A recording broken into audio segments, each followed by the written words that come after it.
وہ خاتون پوری طرح شری پر نثار ہوتی شاید اپنے بیٹے کا ذکر کر رہی تھیں۔ جاؤ بیٹا تم آرام کرو۔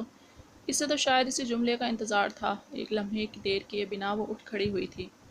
اماں جان میں ذرا فریش ہو لوں۔ اس کے جانے کے چند سیکنڈز بعد وہ بھی ایکسکیوز کرتا کمرے سے نکل گیا۔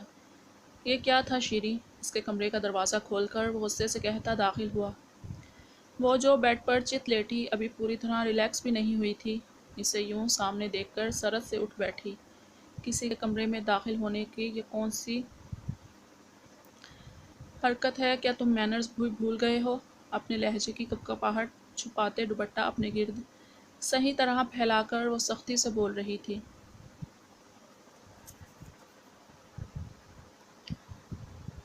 ابھی جو میں نے دیکھا وہ کیا تھا شیری؟ آپ کیوں گئی تھی ان لوگوں کے سامنے؟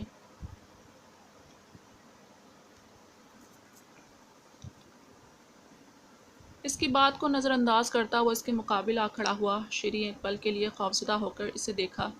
میں آپ سے پوچھ رہا ہوں کیوں گئی تھی آپ ان کے سامنے؟ جانتی ہیں کس طرح آپ کو ایکس رے کرتی نظروں سے دیکھ رہی تھی وہ دھیمی آواز میں غرایا، آنسوؤں پر بند باندھتی اسے غصے سے گھورنے کی کوشش کر رہی تھی، جس میں 1% بھی کامیاب نہیں ہوئی تھی۔ جواب دیں میری بات کا شیری، کیوں آپ کسی کے آگے اس طرح گئیں کہ وہ آپ کو دیکھیں بلکہ پرکھیں، آپ کے ہر انداز کو اپنی خواہش کے مطابق ترازو میں تولیں؟ جواب دیں میری بات کا۔ اس کی جانب جھکتے خون آشام نظروں سے اسے تکتے وہ سختی سے بول رہا تھا۔ مجھے مما نے کہا تھا تیار ہو کر نیچے آنے۔ مجھے شوق نہیں لوگوں کے آگے اپنا آپ دکھانے کا۔ تم مجھ سے اس طرح بات نہیں کر سکتے۔ وہ اب بھی اسے غصے سے گھورنے کی کوشش کر رہی تھی۔ آنسو پھسل کر گالوں پر لڑکھ آئے تھے۔ تو ماما نے کہا اور آپ تیار ہو کر چلی گئیں یار؟ اسے دانت پیس کر سامنے رکھے ٹیبل پر ہاتھ مارا۔ چھناکے کے ساتھ اس کا ٹیبل کا کنارہ ٹوٹ کر اس کا ہاتھ بھی زخمی کر گیا۔ وہ جو پہلے خود کو نڈر ثابت کرنے کی پوری کوشش کر رہی تھی، اس کے اس عمل پر چہرہ ہاتھوں میں چھپاتی زور زور سے رونے لگی۔ شیریں پلیز خوفزدہ نہیں ہو مجھ سے پلیز۔ اسے سہم کر روتے دیکھ وہ ہوش میں آیا تھا۔ بے بسی سے اس کی جانب دیکھتا وہ ملتجی انداز میں کہہ رہا تھا، پلیز یہاں سے جاؤ، تم میرے کمرے سے جاؤ۔ سہم کر وہ پیچھے ہوتی بری طرح روتے ہوئے کہہ رہی تھی، اوکے میں جا رہا ہوں، آپ بیٹھی رہیں پلیز، وہیں بیٹھی رہیں نیچے کانچ ہے، میں ملازمہ کو بھیج کر صاف کروا رہا ہوں، آپ پلیز اوپر ہی رہیں۔ اسے وہیں بیٹھتے رہنے کا کہتے وہ اپنے انداز میں نرمی لائے سے سمجھا رہا تھا۔ وہ ہچکیوں سے روتی اپنے کمرے میں بکھرے کانچ کو دیکھ رہی تھی۔ میں وہیں شادی کرنا چاہتی ہوں جہاں مما چاہتی ہیں، پلیز تم مجھے پسند نہیں ہو، میں شادی نہیں کرنا چاہتی تم سے، میں تم سے بات ہی نہیں کرنا چاہتی، تمہیں دیکھنا ہی نہیں چاہتی، پلیز مجھ پر رحم کرو زوار۔ زوار نے تڑپ کر اس کی جانب دیکھا۔ آج اتنے دنوں بعد اس کا نام لے بھی رہی تھی تو کس لیے؟ اسے خود سے جدا ہونے کا کہنے کے لیے۔ پھر کس سے شادی کرنا چاہتی ہیں آپ؟ اس کی بات پر نیچے گرے کانچ کی پرواہ کیے بغیر وہ سرعت سے اس کی جانب آیا تھا۔ جہاں مما چاہتی ہیں، وہ آنسو بیتی دھیرے سے بولی تھی۔ آپ کیا چاہتی ہیں شیری؟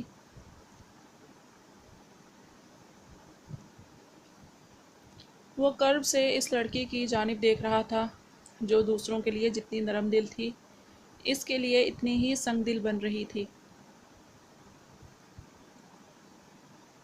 میں بھی وہی چاہتی ہوں جو مما چاہتی ہیں، پر تم سے شادی نہیں کر سکتی۔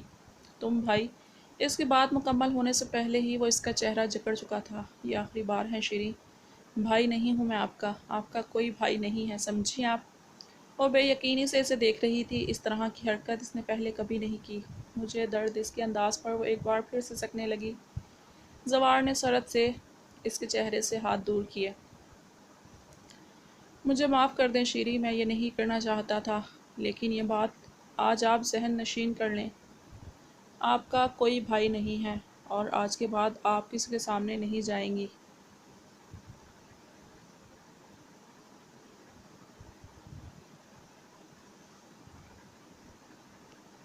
ہولے ہولے کانپتے نازک وجود پر ایک بے بس سی نظر ڈال کر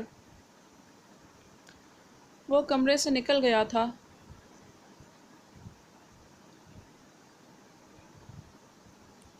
اس کے جانے کے بعد وہ تکیے میں سر دیے بری طرح رونے لگی۔ مما نے کہا آ جاؤ، وہ چلی گئی۔ یہاں زوار کہہ رہا تھا کیوں گئی، وہاں ان خاتون کی چپتی نظریں، کسی نے تو اس سے پوچھا ہی نہیں کہ شیری تمہارا دل کیا کہتا ہے۔ اس کی اپنی تو کوئی مرضی ہی نہیں تھی۔ پہلا باجی آج گھر نہیں جائیں گی، اب تو ملازم بھی چلا گیا۔ وہ کاؤنٹر کے ٹیبل پر سر جھکائے بیٹھی تھی جب پوگو نے آہستہ سے اسے ہلا کر کہا، تمہیں کہا ہے نا آواز دے لیا کرو، ہاتھ نہیں لگایا کرو پوگو۔ وہ سنجیدگی سے اسے دیکھ کر بولی، بھلے ہی وہ چھوٹا تھا اس سے کافی، لیکن اتنا بھی چھوٹا نہیں تھا۔ کچھ معاملات میں وہ بہت سخت تھی۔ پوگو کو اس نے اچھی طرح سمجھایا ہوا تھا کہ وہ اس سے 2 فٹ کی دوری پر رہ کر بات کرے گا۔ جی اچھا باجی، آپ گھر نہیں جائیں گی؟ باجی کافی وقت ہو گیا ہے۔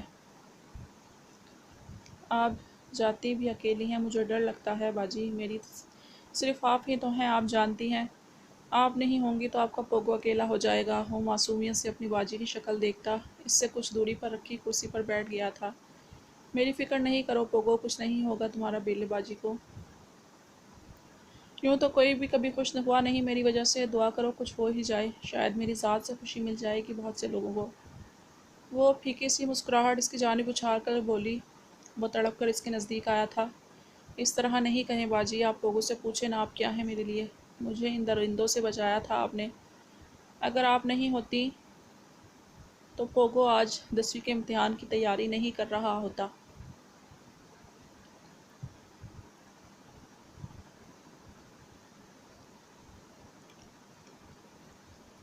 آنکھوں میں نمی لیے وہ اس کے پیروں کے قریب بیٹھ گیا تھا۔ بیلا نے شفقت بھری نظر اس کی جانب ڈالی۔ 2 سال پہلے اطہر صاحب کے ساتھ کیفے کی زمین دیکھنے آئی تھی تو کچھ لوگ اس بچے کے ساتھ زبردستی کرنے کی کوشش کر رہے تھے۔ ان کے ساتھ ایجنٹ اور کچھ لوگ بھی تھے۔ ان سب میں ایک وہی تھی جس نے آگے بڑھ کر اس بچے کو سینے سے لگایا تھا۔ 13 سالہ یتیم بچہ جو دارالامان سے بھاگ کر پناہ کی تلاش میں اس سے پناہ بیلا ملک نے دی تھی۔ 1 سال اسے خود ٹیوشن دینے کے بعد اس نے اس کا داخلہ اسکول میں کروا دیا تھا۔ اس وقت وہ میٹرک کے امتحان کی تیاری کر رہا تھا۔ پوگو کے لیے اس نے اطہر صاحب کے ایک دوست کے گھر ایک کمرہ رینٹ پر لیا تھا جس کا رینٹ بھی وہی پے کرتی تھی۔ 2 سال گزرنے کے بعد بھی وہ آج بھی پہلا باجی کا سایہ بن کر رہتا تھا۔ وہ اس کا پارٹنر تھا اور واحد دوست بھی وہی تھا جو اپنی باجی کی زندگی کا ہر پہلو جانتا تھا۔ اور دنیا کے سامنے خودسر اور بدتمیز سی بیلا کا دوسرا روپ اس نے بہت قریب سے دیکھا تھا۔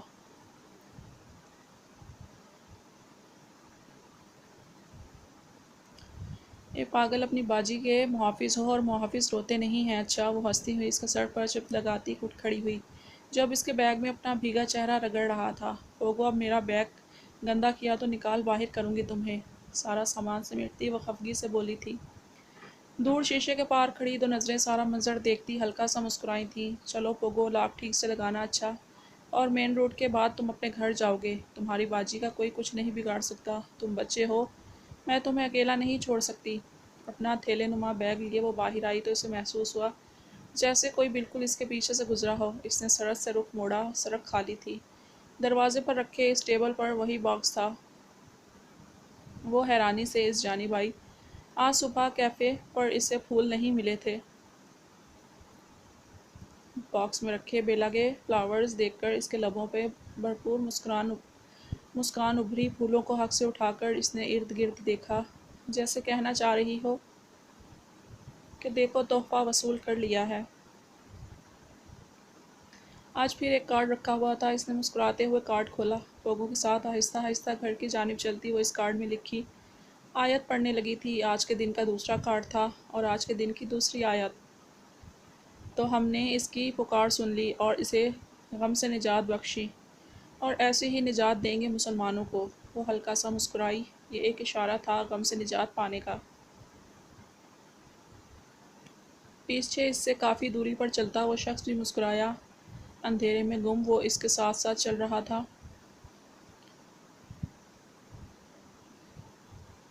جو اب بھی پوگو کو غصے سے مختلف ہدایت کر رہی تھی۔